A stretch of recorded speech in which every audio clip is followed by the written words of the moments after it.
안녕하십니까. 인물 포커스의 한정호입니다. 표준은 말 그대로 우리가 살아가는 데 있어서 이 기준이 되는 것입니다. 그러니까 물이 끓는 온도는 100도, 어는 온도는 0도 이렇게 정하는 식이죠. 이러한 표준이 없으면 우리 생활은 큰 혼란을 겪게 되겠죠. 그런데 최근에는 선진국들을 중심으로 미래를 선점할 새 표준을 잡기 위해 그야말로 전쟁 아닌 전쟁을 치르고 있다고 합니다.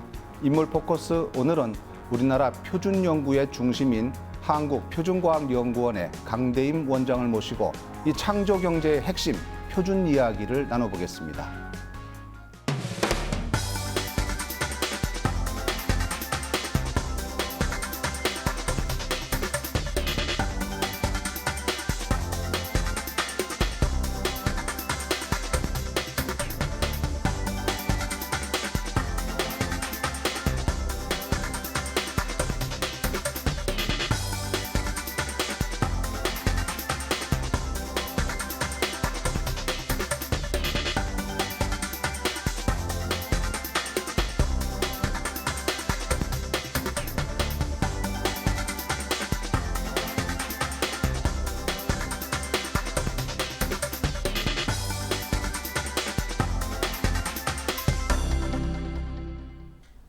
원장님 안녕하십니까? 안녕하세요. 네, 이렇게 많이 바쁘실 텐데 나와주셔서 고맙습니다. 감사합니다. 예. 우선 한국표준과학연구원 모르시는 분들도 많을 거거든요. 이 자리를 빌어서 좀 소개해 주시죠. 예, 그 표준과학연구원을 설명하기 참 쉽지가 않는데, 네. 2200년경에 우리가 중국을 통일한 진시황은 다 아실 겁니다. 네. 그 진시황이 통일할 때 세 가지 중요한 또 이 통일을 네. 했어요. 잘 아시는 이제 화폐를 통일했고 네. 또 문자를 통일했습니다. 예. 근데 가장 먼저 통일한 게 이 도량형입니다. 도량형 뭐 예, 도량이라는 그람, 것은 예. 이제 우리가 얘기하는 이제 길이, 예. 또 그 부피, 예. 또 우리가 몸무게 같은 무게를 재는 무게. 걸 이제 도량형이라고 그러는데 예, 예. 도량형을 통일을 했어요. 그래서 사람들이 왜 도량형을 통일했을까 이제 궁금하게 생각하는데, 잘 아시다시피 옛날에 우리가 세금을 이 돈으로 직접 냈던 게 아니라 네. 그 이렇게 옷감이라든지 또 쌀 같은 걸 직접 냈습니다. 예, 예. 근데 이제 그걸 낼 때 이 기준이 되는 도량형이 다르다 보니까 이 많은 문제가 발생했습니다. 그렇죠. 그래서 그거를 이제 예. 통일하는 역할을 하기 위해서 이제 도량형을 통일했고, 또 1700년도 말 프랑스 혁명이 일어났는데, 네. 그때 캐치프레이즈가 재미있게도 길이도 하나, 또 무게도 하나인 세상을 만들어 달라고 주장했습니다. 그 얘기 무슨 얘기냐면, 그 당시에 프랑스가 굉장히 봉건 국가로 이렇게 나눠져 있었었는데, 네. 지방 영주들이 이 도량형을 속여서 국민들을 수탈을 했습니다. 그래서 그거를 이제 없애기 위해서 우리 그 국민들한테 길이도 하나, 무게도 하나인 세상을 만들어 달라 그랬습니다. 그래서 저희 표준과학연구원은 이 도량형을 다루는 기관이고요. 1975년에 설립이 돼서 아까 말씀드린 길이, 무게, 시간 등 196개의 측정 표준을 확립해서 그것을 현장에 보급하는 역할을 하고 있습니다. 이 측정 표준을 확립한다는 얘기가 좀 어렵거든요. 예. 도량형은 이제 쉽게 얘기하면 제가 맞는지 모르겠습니다만 우리 그 다이어리나 수첩 뒤에 보면은 이렇게 도량형 환산표라는 게 꼭 네. 이렇게 부록으로 있지 않습니까? 예. 거기에 보면은 1kg이 뭐 1000g이고 뭐 이렇게 네. 환산을 해주는 게 있는데 측정 표준이라는 것도 다른 의미입니까? 어떻습니까? 지금 이제 우리 일상생활에 많이 쓰는 이 자가 있습니다. 이게 이건 뭐 보통 많이 보통 쓰는 자죠, 이게. 30cm 자죠. 예, 30cm 자인데 이 자는 우리가 시중에서 몇백 원 안 주고 살 수가 있습니다. 근데 이 자의 정확도를 우리가 알 수 있어야 되는데 사실은 정확도가 검증이 안 돼 있는 자고요. 정확도라는 건 이제 제조회사마다 조금씩 편차가 있다는 그렇죠. 그런 이게 예. 얼만큼 정확하게 맞는지 틀리는지를 모르게 되는 건데, 우리가 일상생활에서 그냥 재는 데는 큰 문제가 되질 않는데 네. 어떤 그 정밀한 부품을 만들어서 뭐 자동차를 조립한다든지 예. 항공기를 조립한다든지는 굉장히 이게 정밀하게 맞아야만 조립했을 때 문제가 생기질 않습니다. 그래서 일례로 이건 저희 연구원이 옛날에 만든 자입니다. 이 자는 거의 비슷하게 보이지만 좀 짧은데요. 뭐 단순하게 20cm로 만들어진 건데요. 예. 이거는 이제 우리 눈금 하나가 1mm죠 보통. 예, 예. 1mm의 5등분, 즉 0.2mm 이내의 정확도를 갖는 자입니다. 근데 이건 이 자는 정확도가 전혀 없기 때문에 몇백 원에 살 수가 있지만 이 자를 만드는 데는 약 10배의 돈을 주고 만든 겁니다. 그러니까 이런 자를 만드시는 분들은 이 자를 갖고 기준을 잡아야 되는 겁니까? 어떻습니까? 그러긴 하지만 사실은 꼭 그렇게 하는 건 아니고요.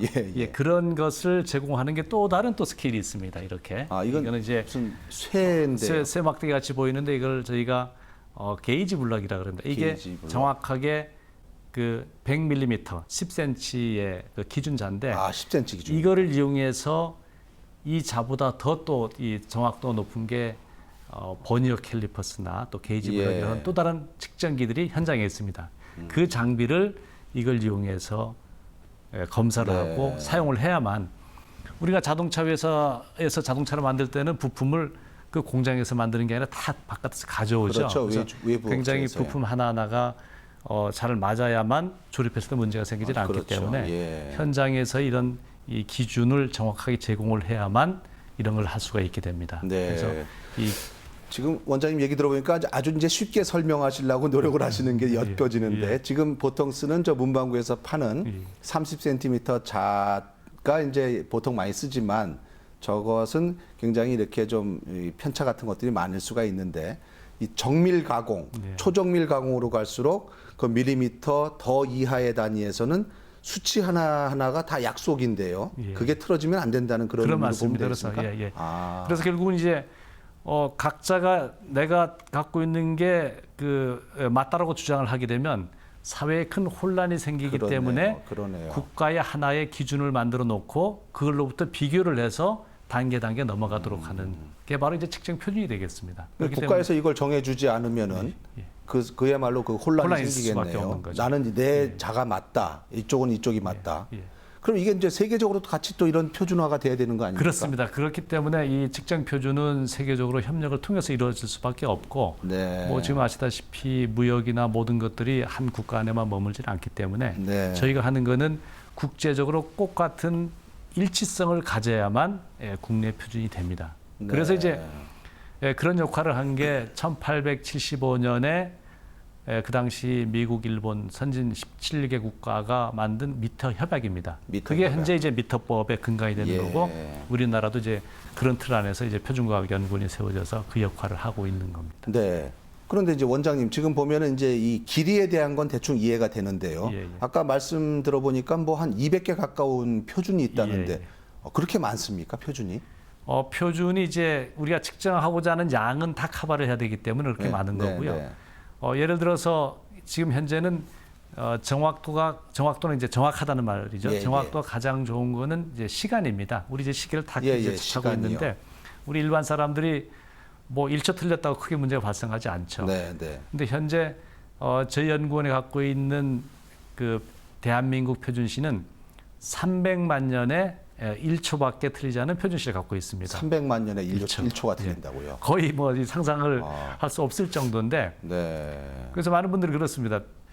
아니 그 300만 년에 1초 틀리는 시계가 왜 필요하냐 하는 얘기들을 이제 많이 하시죠. 그 질문을 드리려고 했었는데 그런데 이제 우리가 일상생활 속에는 거의 문제가 되질 않지만 예를 들어서 조금 더 정밀하게 보면 작년에 왜 그 신아람 선수인가요? 그 펜싱 대회 그 멈춰버린 1초 때문에 굉장히 이제 많이 있었잖아요. 그 뼈 아픈 순간이었죠. 그래서 이 운동 경기는 지금까지는 이제 0.01초 정도만 이제 카운트를 합니다. 물론 이제 그 측정은 0.001초까지 할 수 있는데 거기 공식적인 기록은 0.01초로 이제 하고 있고요.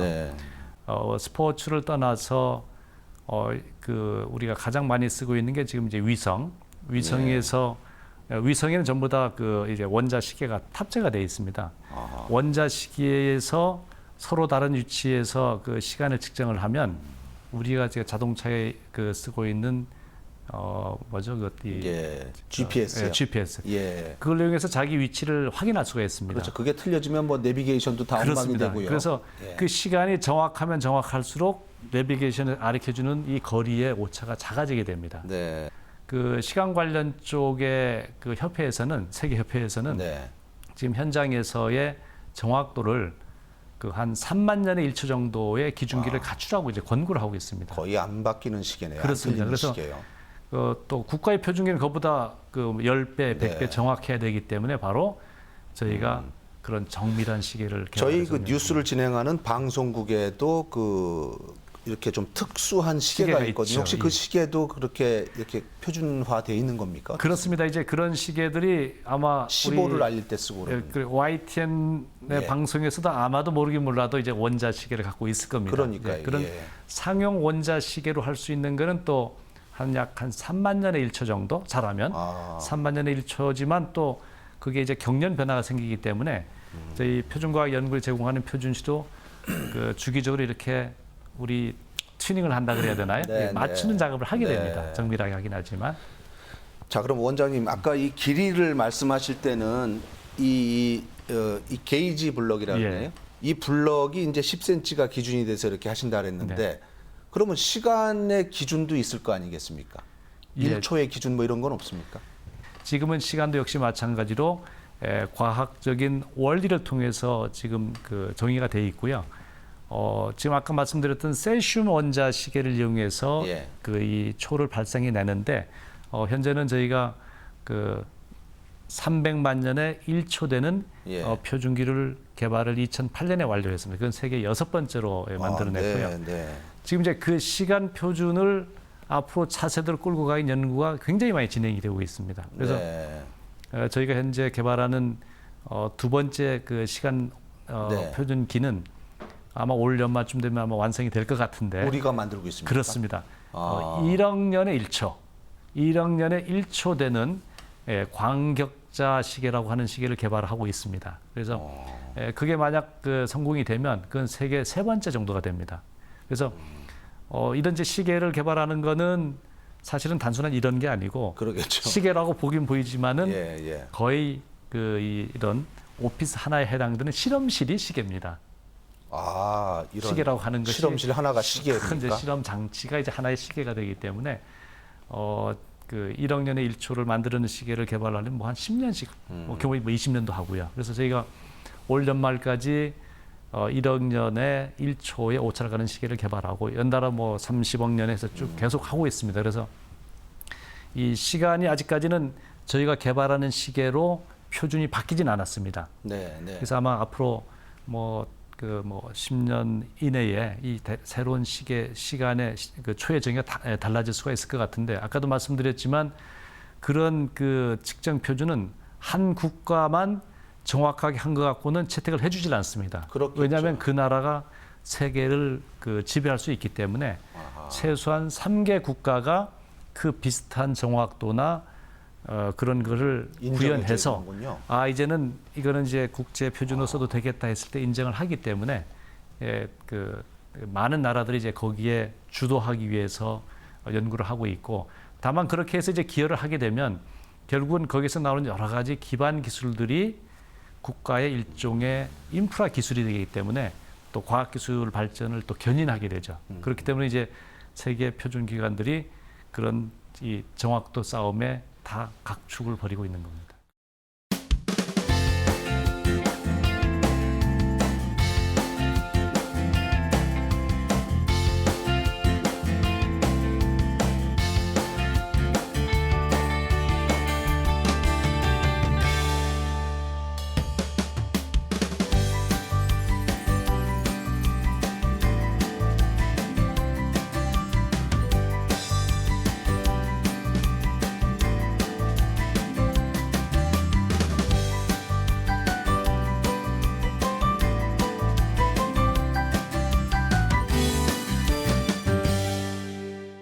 미국이나 일본 뭐 이 유럽처럼 이 선진국들이 이게 이제 그렇게 인정을 받으려면 이게 국력하고도 연관이 있지 않나 생각이 드는데요. 기술과는 별개로요. 그런 건 없나요? 지금 이제 외국 표준 기관들은 대략 그 역사가 네. 지금 이제 제일 먼저 세워진 거는 독일입니다. 독일이요? 아시다시피 이제 독일이 우리가 정밀공업이 발달한 정밀공업이죠. 나라로 예. 알고 있고 또 이제 그런 정밀공업이 발전했기 때문에 옛날에 뭐 1차 세계대전, 2차 네. 세계대전을 이렇게 일으켰잖아요. 결국은 네. 무기를 만들어낼 수 있는 능력이 정밀공업이고 그렇죠. 그거의 예. 백본이 이 측정 표준이라고 보시면 됩니다. 그래서 독일 표준연구소 1887년에 만들어졌습니다. 작년에 125주년을 했고요. 125주년. 그다음에 뭐 일본, 미국, 영국, 프랑스가 전부 다 1900년 또 뭐 1901년 그 20세기 초에 다 만들어졌어요. 대부분 100년이 넘네요. 100년이 넘었습니다. 저희 연구원이 지금 75년에 설립이 예. 됐기 때문에 38년밖에 되진 않는데 아. 이제 그럼에도 불구하고 현재 저희 그 한국표준과학연구원의 세계적인 위상은 약 5위에서 6위를 달리고 있습니다. 아, 그렇습니까? 그래서 정말 놀랄만한 성적이죠. 이런 또 새로운 표준을 만들기 위해서 선점하기 위해서 여기서 끝나는 게 아니라 계속 이렇게 연구를 하셔서 예, 네? 예. 이걸 또 계속 더 올려가야 되는 그런 숙제가 남아 있는 거네요. 그렇습니다. 그래서 이제 우리나라가 지금 무역 의존도가 세계 1위잖아요. 이제 네, 네. 88%입니다. 그 다음에 두 번째 무역 의존도 높은 나라가 이제 독일이죠. 한 70%에 있고 일본이나 미국은 20%밖에 되질 않습니다. 그 얘기는 뒤집어 보면 우리나라는 무역으로 먹고 사는 나라이기 때문에 결국에 무역에서 승리를 하기 위해서는 이 측정 표준이 1등이 되지 않으면 안 됩니다. 그러네요. 예를 들어서 예. 지금 삼성 반도체니 우리나라가 주도하는 데는 저희가 측정 표준을 적게 공급을 해줘야만 그게 이제 그 비즈니스가 만들어지는 거기 때문에 그런 측면에서 이제 1등을 해야 될 당위성이 있고요. 그렇게 해서 이제 50주년 되는 2025년 1등을 하겠다고 했고 1월 2일 날 저희가 이제 시무식 하기 전에 저희 간부들하고 대전 그 국립현충원에 가서 참배를 하고 저기다 네. 방백록에다 제가 적었습니다. 예, 뭐라고 적으셨습니까? 우리 한국표준과학연구원 2025년에 세계 1등을 하겠습니다. 한국표준과학연구원장 강디 막 거기다 딱 써놓고 이제 그 우리 예. 그 승국 쪽에 그 각오를 적으셨네요. 각오를 적어놨기 때문에 예. 앞으로 이제 그 새로운 패러다임으로 일을 해야 됩니다. 그래서 네. 그 동안에는 그야말로 선진국을 따라가는 전략을 했지만 이제부터는 우리만의 특화된 또 우리나라 산업에 잘 연계된 것을 주도적으로 끌고 나가면 분명히 이제 1등을 할 수 있다고 생각이 되어지고요. 여러 가지 네. 이제 지난 몇 년간 했던 인프라 등등 또 전략들이 네. 틀림없이 아마 2025년 1등 할 수 있다고 생각이 이제 됩니다. 남의 기술을 모방해서는 그 성장에 한계가 있는 거는 너무나 당연한 얘기고요. 그래서 항상 우리가 이렇게 원천 기술, 우리만이 갖고 있는 고유의 원천 기술을 많이 개발하자 그러는데 이런 새로운 표준을 만드는 것도 그 원천 기술을 확보하는 것과 거의 같은 그런 개념이라고 봐도 되겠네요. 네, 그렇습니다. 결국은 이제 어떤 면에서는 이제 측정 표준을 선도하는 것은 원천 기술 중에 또 원천 기술을 보시면 됩니다. 그러네요. 예. 왜냐하면 이 측정 표준이 아까 말씀드렸던 상용 기기로 만들어지는 게 아니라 예. 정말 그 손수 실험실에서 만들어진 최고의 정확도로부터 네. 만들어지는 거기 때문에 여러 가지 하나하나의 기술들이 전부 다 원천이 되고 그거의 집합체가 네. 바로 한 분야의 측정 표준이 되는 겁니다. 예. 지금 우리 이제 대덕 연구단지에 가면은 과학기술 출연연구단지 이렇게 연구기관들이 다 있지 않습니까? 우리 원장님께서 거기 이제 협의회장을 맡고 계시다고 들었습니다. 예. 우선 그 과학기술 출연기관장 협의회는 어떤 곳인지 좀 설명해 주시죠. 예, 저희 과학기술은 지금 현재 네. 49개 그 기관이 이제 구성되고 49 개나 굉장히 많은데 사실은 그 연구 개발하는 기관만 아니라 예. 여러 가지 지원 기관이 다 포함이 되어 있습니다. 네, 그래서 네. 이제 그 과학기술 정부 출연기관 협의회 이름으로 그렇게 되어 있고요. 예. 그래서 지금 이제 그 동안에는 제가 작년 12월 말에 그 회장직을 인수를 받았는데요. 그 동안에 뭐 상당히 우선 주로 교류 중심의 역할을 해왔습니다. 네. 각 기관들이 또 자기 역할을 해야 되기 때문에. 근데 이제 아시다시피 작년 연말에 그 새 정부가 이제 시작이 되는 이제 그런 상황이었고, 아시다시피 제가 그 연구 현장에서 한 30여 년 있으면서 네. 정권 바뀔 때마다 이 출연 기관의 어떤 뭐 거버넌스 등등 문제가 제기되지 않은 적이 없습니다. 그렇습니다. 그래서 예. 제가 이제 협의회장 되고 나서 그때 바로 이제 인수위가 구성이 돼가지고 그 뭐 여러 가지 일들을 했기 때문에 그때 저희가 그 건의를 올렸어요. 예. 그 거버넌스 문제 등 이런 문제로 계속 논의하다 보니 그렇다고 그동안 여러 번에 걸쳐서 했지만 제대로 성과를 못 냈으니 이번에는 아예 그냥 기회를 달라. 자율성을 주면 우리가 책임을 다하겠습니다라고 이제 건의를 올렸고, 그 사실은 이번에 받아들여 주셨습니다. 그러니까 그렇습니까? 정부 출연기관들이 한테 자율성을 줄 테니까 알아서 지금 얘기하는 창조 경제에 성과를 내달라고 하는 게 이제 정부 입장이고, 예. 그래서 이제 지금 이제 우리 과학기술 출연기관 협의회 또 기관장님들이 자발적으로 여러 가지 이제 어떻게 우리 역할을 할 것이냐에 관련돼서 뭐 요즘 정말 바쁘게 일을 하고 있습니다. 그러니까 이제 어렵게 이 자율성을 부여받으신 거니까 또 네. 거기에는 또 거기에 상응하는 아니면 그보다 더 큰 책임과 의무가 따르겠습니다. 이 국민의 혈세로 운영되는 그런 기관들이기 때문에 그죠? 그렇습니다. 사실은 이제 자율성을 얘기할 때 가장 큰 또 문제가 자유를 주면 줬는데. 여러 가지 또 이제 방망 경영 등등 그런 게 많이 나오죠. 그래서 제가 이제 그때 얘기할 때도 자율성을 주면 그거에 걸맞는 책임을 지겠다, 책무성을 다하겠다라고 이제 이렇게 말씀을 드렸고요. 그래서 제 명함에도 제가 R&Dr이라고 하는 걸 썼습니다. R&D는 많이 들어봤는데. R&D for Responsibility. 그래서 사회적 책무를 다하는 연구개발하자는 게 제 원래 슬로건이었고 이번에 제가 건의할 때도 자율성을 주십시오. 제가 책임을 다하는 책무성을 하겠습니다. 이게 사실은 일종의 양 수리바퀴나 마찬가지입니다. 두 개가 밸런스가 맞아야 되는 거지 어느 한쪽만 강조돼서는 안 되겠다고 하는 게 제 생각입니다. 이 표준과학연구원을 또 이렇게 이끄시랴 또 이 출연기관장 협의회를 이끄시랴 여러 가지 바쁘시겠습니다만 앞으로 어떻게 이 기관을 운영해 나가실 계획인지 그 계획을 좀 말씀해 주시죠. 예, 그래서 일단 지금 이제 두 가지 측면으로 말씀을 드릴 수가 있는데 아까 이제 과출협 회장 역할도 굉장히 중요하게 생각하고 있습니다. 왜 그러냐면 이번에 이제 정부가 저희한테 기회를 주셨기 때문에 앞으로 5년 이내에 우리 과학기술계가 정말 국민들로부터 사랑받는 연구소가 될 수 있도록 힘을 합치겠다는 게 제 생각입니다. 그동안 이제 각 기관들이 각자 잘하려고 이렇게 갔습니다. 근데 지금 이제 그런 컨셉이 아니고 정말 힘을 합쳐서 함께 정말 함께 잘하면 이게 굉장히 커질 수 있지 않습니까? 그래서 이제 그러한 역할에 정말 기반을 다지는 게 첫 번째 역할이고요.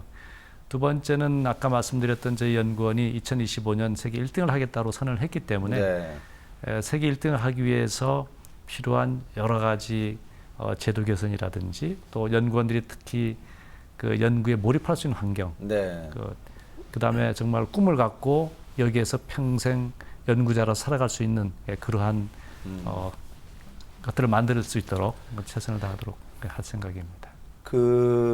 홍명보 감독이 국가대표 축구팀을 맡으면서 한국형 축구로 브라질 월드컵에 나가겠다 한 말이 참 저는 많이 와닿았거든요. 이 가장 한국적인 게 가장 세계적이라고 하는데 우리 한국형 표준이 세계를 이끄는 표준이 될 수 있도록 계속 노력해 주시길 부탁드리겠습니다. 오늘 장시간 감사합니다. 네, 감사합니다.